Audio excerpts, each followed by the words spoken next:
हाय दोस्तों, नमस्कार। स्वागत आप सभी का लाइव वाइब्रेशन के इस एपिसोड में। मैं हूं अंकित स्ट्रो। दोस्तों, ट्विन फ्लेम के मिलने से पहले, अपने शिव शक्ति के संयोग, अपने पार्टनर से मिलने से पहले आपको इंडिविजुअली कौन से साइन और सिम्टम्स नज़र आएंगे, इसी पे हम लोग डिटेल से बात करने वाले हैं। दोस्तों, अगर आप भी स्पेशल तरह के शिव शक्ति के संयोग में हैं, ट्विन फ्लेम के रिलेशनशिप में हैं, तो आपको ये साइन और सिम्टम्स ज़रूर नज़र आएंगे आपको मिलने से पहले। क्योंकि काफ़ी बार मैंने साइन और सिम्टम्स के विषय में बताया है कि आपको कौन से साइंस नज़र आते हैं। आप जब उनसे मिलते हैं, एनर्जी ट्रिगर हो जाती है, ऑरा एनहांस होता है। ये सारे सिम्टम्स डिटेल से वीडियोज़ बनाई हैं, फिजिकली आप में क्या चेंजेस आते हैं। लेकिन आज मैं बात स्पेशल करने वाला हूँ आपकी ओवरऑल लाइफ में। काफ़ी बार ऐसा होता है, this is a long journey. इसमें हम पर्टिकुलर एक टाइम में, किसी जन्म में हम अपने ट्विन फ्लेम से नहीं मिलते हैं। उस केस में हमको दूसरे लोग मिलते हैं जो हमें गाइडेंस करते हैं, जो हमको स्पिरिचुअली इवॉल्व करते हैं। उस केस में आपको कौन से सिम्टम नज़र आते हैं, कौन से चीज़ें अपनी लाइफ में नज़र आती हैं। और एक प्रश्न जो बार बार पूछा जाता है, जिसे इस केस में नीतू जी ने प्रश्न पूछा, अंकित जी मैं आपसे एक सवाल पूछना चाहती हूँ कि मैं मैरिड हूँ और मैं इस रिलेशनशिप में अपने फैमिली मेम्बर्स को कैसे समझाऊँ, इसमें फ़िज़िकल रिलेशनशिप कितना नीडेड है, क्या मैं इसको इग्नोर कर सकती हूँ। दोस्तों, हम इंडियंस की सबसे बड़ी प्रॉब्लम ये है कि हम फिज़िकल रिलेशनशिप पे, सेक्सुअलिटी पे बात नहीं कर सकते। वेस्टर्न में आपके शारीरिक सुख या भोग से शुरू होता है। काफ़ी सारी रिसर्च हुई है, बट हम लोग यहाँ शिव पुराण में पहले से ये चीज़ें मौजूद थी, पहले से विचार मौजूद थे, बट हम लोग उसको डिवाइनली गाइडेड समझते हैं। राधा कृष्ण इस तरह से बहुत धरातल पे आके बात नहीं करते हैं प्रैक्टिकलिटी से। कैसे हम अपनी लाइफ को वाइब्रेशन इन्हांस करें, अपनी लाइफ में बिग चेंजेस लाएं, अपनी मैरिड लाइफ को, अपनी लव द लाइफ को इम्प्रूव करें। बट इस चीज़ पे बात नहीं करते, बहुत ज़्यादा डिवाइनली बात करते। डिवाइन को मैंने सेंडर कर दिया है। एक्चुअली सेंडर का रियल मीनिंग क्या होता है? जब आप वर्क भी करते हैं, ऐसा बिल्कुल भी नहीं है आप रिलेशनशिप पे अपने वर्क नहीं करेंगे, इनर हीलिंग नहीं करेंगे और डिवाइन सब कर देंगे। ऐसा तो होगा नहीं, हम बैठे रहें और डिवाइन सारी चीज़ें कर दें। यहाँ पे आपको नंबर्स मिल गए, आपकी एनर्जी रिफ्लेक्ट कैसे कर रही है, फ्लैक्चुएटिंग नंबर दिख रहे हैं। आपको पता है कि मैं इस जर्नी में हूँ, बट फिर भी आप अपने आप को जस्टिफाई नहीं कर सकते, बोल नहीं सकते, काफ़ी सारी चीज़ें हैं। तो इसको हम कैसे इजी बनाएं मैरिड के बाद भी, और पहले कौन से सिम्टम्स नज़र आते हैं। तो सबसे इम्पॉर्टेंट बात है कि एक लोगों ने बहुत अच्छा प्रश्न पूछा था कि ट्विन फ्लेम्स का बॉडी टेम्परेचर हाई रहता है। दोस्तों, मैंने कई केसेस में, लेकिन माई केस हाई रहता था और बहुत पहले से मैंने काफ़ी लोगों पे रिसर्च करी। 10 ईयर से मेडिटेशंस में हूँ, तो काफ़ी लोग ऐसा बताते हैं कि ट्विन फ्लेम का बॉडी टेम्परेचर हाई रहता, बट ऐसा सारे केसेस में लागू नहीं होता। क्योंकि आप में काम ऊर्जा, काम शक्ति भी ज़्यादा होगी, आप में कामुकता ज़्यादा होगी। जो खासकर चेज़र होगा, चेज़र का काम क्या है? वो अपने रनर को चेस करता रहता है, ढूंढता है अपने लव ऑफ लाइफ को। तो यहाँ पे हार्ट चक्र पे हैवीनेस रखना। और जब ये केस और भी डिफ़िकल्ट हो जाता है, जब भारत में, इंडिया में फेमिनिन एनर्जी एक चेज़र के फॉर्म में हो, तब आप ज़रा सोच लिए, अपनी फीलिंग्स को एक्सप्रेस नहीं कर सकती, बता नहीं सकती, और वहाँ पे हार्ट में हैवीनेस है, प्रॉब्लम है, वो सारा पेन प्यार में फील हो रहा है, बट वो कुछ कर नहीं सकती। इस केस में हमको अपने ऊपर प्रॉपरली काम करना है, समझना है, जानना है, अपने आप को हील करना है। और मैंने कैसे हील करना है इसके विषय में डिटेल से वीडियोस भी बनाई हैं, आप चाहें तो वो देख सकते हैं। अब बात आते हैं दूसरे क्या सिम्टम होता है। दोस्तों, इनकम्प्लीट तो आप फील करेंगे, बट वो खास पर्सन जो आपका ट्विन फ्लेम होगा, वो जब आपकी लाइफ में आएगा तो आप कंप्लीट फील होगा। हर इंडिविजुअली ट्विन फ्लेम अलग तरह से जर्नी, एनर्जी का नॉट स्टेट होता है, ना कोई फॉर्म होता है, ना कोई आकार होता है, तो किसी भी फॉर्म में वो हो सकती है। तो आपको इंडिविजुअली अलग तरह के सिम्टम नज़र आ सकते हैं, कुछ डिफरेंट नज़र आ सकते हैं, बट जो बेसिक मूलभूत लक्षण हैं, जो मोस्टली जो कॉमन्स हैं, वो पूरी तरह से मैं उस पर डिस्कशन कर रहा हूँ।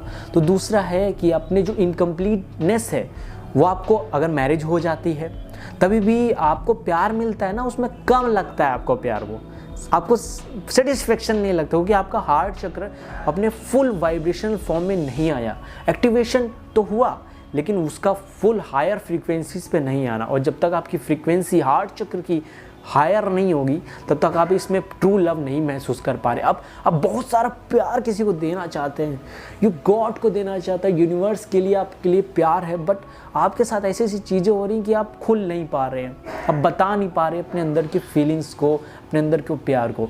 तो इस केसेस में दोस्तों आपको देना है प्यार।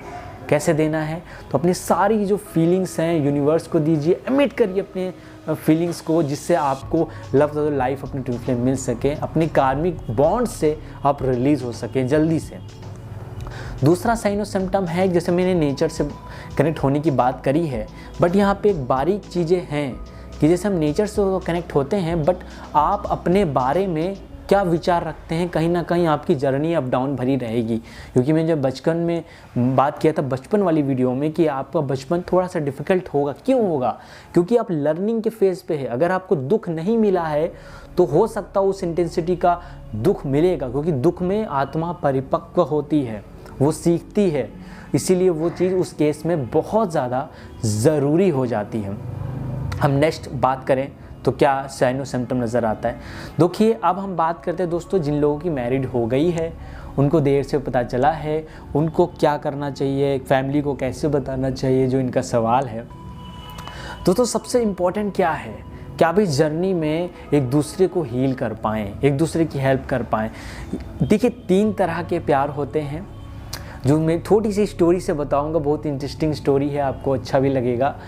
कि पहला स्तर है कि आपका प्यार का यू फॉल इन लव, आप प्यार में गिर गए और सामने वाला पार्टनर भी इस पर डिपेंडेंसी रहती है। मोस्ट कॉमन प्यार है ये जो लोगों के बीच में होता है।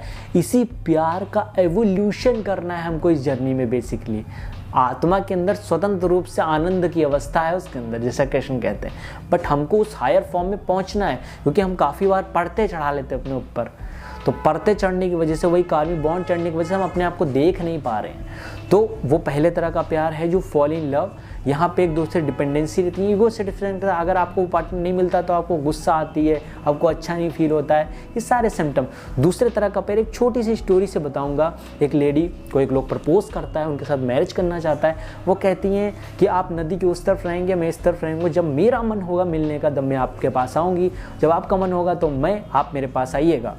तो यहाँ पे देखिए, और यहाँ पे एक भवन है, उसके पे एक स्तंभ लगे हुए हैं, उन दोनों के बीच एक स्पेस है। यहाँ पे बीच में स्वतंत्रता दी गई है जो अपना काम कर सके। और जब आप मेरा मन नहीं होगा तो मैं आपसे नहीं मिलूंगी, जब आपका मन ना हो तो आप मुझसे ना मिलिएगा। तो ये स्वतंत्र है, इसमें आप, ये प्रेम स्वतंत्र है। ये द्वितीय श्रेणी का ये प्रेम कठिन और जटिल होता है, विरला ही होता है। और इसके बाद जो तृतीय श्रेणी का प्रेम है वो बुद्ध पुरुषों को होता है। इसका बाद आपका हार्ट चक्र अपने हाईएस्ट फॉर्म पे पहुंच गया, अनकंडीशनल लव पे। हम कहते तो अनकंडीशनल लव है, बट वो जनरेट नहीं कर पाते। तो यहाँ पे क्या आता है, यहाँ पे जैसे बुद्ध हो गए, महावीर हो गए, बुद्ध को लोग मार रहे हैं, गाँव से निकाल रहे हैं, महावीर के कानों में कीलें ठोकी जा रही है, उनको बताया जा रहा है कि ज्ञान, जीसस के साथ भी हम लोगों ने क्या किया। एक्चुअली जो भी एवोल्यूशनली फॉर्म होता है वहाँ पे ऐसा भी है, अनकंडीशनल वो लव दे रहे हैं, वो होता है तृतीय श्रेणी का प्रेम। कुछ भी आपके साथ हो, आप अनकंडीशनल लव दे रहे हैं। इस फॉर्म में जब आते हैं तो आपके पास सेंडर कर देगा आपका ट्विन फ्लेम। अगर आप इस फॉर्म में आ गए, आपकी फ्रीक्वेंसी इस फॉर्म में पहुँच गई, ट्विन फ्लेम तो आपके पास ऐसे ही आ जाएगा। बस आप उनके पास अपना एफर्ट ना भी दें, कुछ भी एफर्ट ना दें, आप अगर ऑब्जर्वर के फॉर्म में हैं, अनकंडीशनल लव दे रहे हैं, तो आपकी फ्रीक्वेंसी यूनिवर्स की सबसे हाईएस्ट फ्रीक्वेंसी हो जाएगी। आप अपनी लाइफ में ग्रोथ भी लगातार पाते चले जाएंगे। तो दोस्तों ये जर्नी आसान हो जाती है कुछ साइन और सिम्टम्स के द्वारा।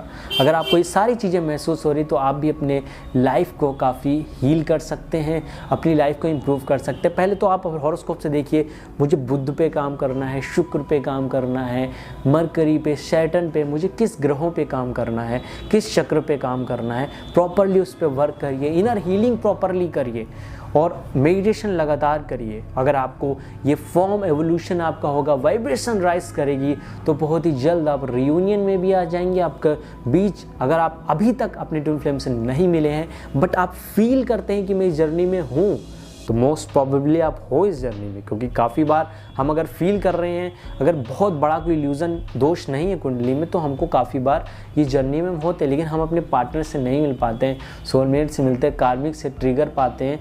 तो हमको यहाँ से निकलना है, अपने आप पे वर्क करना है और अपने आप को इन्हांस करना है। और फिजिकल रिलेशनशिप इसमें कितना इम्पोर्टेंट है दोस्तों हम इंडियंस की, जैसे मैंने बताया, प्रॉब्लम है, क्योंकि ये यहाँ पे सारा डाटा था बट हमने रिसर्च नहीं किया और बहुत बार ये फिजिकल नीड है। और अगर आपका स्तर अभी कम है, आप बहुत ज़्यादा मेडिटेशन नहीं कि, वहाँ फिजिकल रिलेशनशिप इम्पॉर्टेंट है। एक दूसरे को आप केवल उसी माध्यम से हील कर सकते हैं, एथरिक बॉडी के रूप में या मूलाधार चक्र जो फिजिकल रूप से एक दूसरे को एनर्जी ट्रांसफ़र कर सकते हैं, हील कर सकते हैं। अगर मैरिड जिनकी होगी तो फिर वो क्या करें, वो कैसे एक दूसरे को हील करें। तो दोस्तों अपने प्यार का स्तर बढ़ाइए, ध्यान करिए। आप अपनी बॉडी को एथरिक रूप से या सूक्ष्म शरीरों के द्वारा या एस्ट्रल प्रोजेक्शन के द्वारा भी हील कर सकते हैं, प्रेयर्स के द्वारा भी हील कर सकते हैं। इसके लिए आप खुद का वाइब्रेशन स्तर ज़्यादा होना चाहिए। या तो फिर आप उस फॉर्म में पहुंच जाइए, या तो फिजिकल रिलेशनशिप यहाँ पे ज़रूरत होता है, क्योंकि ये बेसिक नीड है। नेचर के आसपास ये स्वतंत्र रूप से सब कहीं पाया जाता है, बट हमने कुछ लेयर्स लगा के रखी हैं राइट और रॉन्ग की। दैट्स वाई की जर्नी बहुत टफ हो जाती है। इसमें गिल्ट और सेम में आ जाते हैं। इस चीज़ का नाम सुनते ही उसको विशेष तरीके से देखने लगते हैं, तभी सैक्रल चक्र में प्रॉब्लम शुरू हो जाती है। जब एक बार सैक्रल चक्र में या बेसिक रूट चक्र में प्रॉब्लम आ जाती है, तो आप कितने भी डिवाइनली बातें कर लें कि डिवाइनली गाइडेड है, मैंने सिलेंडर किया है, तब तक आपका रीयूनियन पॉसिबल नहीं है। तो आप भी अपने हायर वर्जन में बनिए, हायर फॉर्म में आइए, अपना विकास करिए। तो दोस्तों आगे किसी और वीडियो में हम मिलते हैं, तब अपना ख्याल रखिए, ध्यान रखिए। नमस्कार दोस्तों।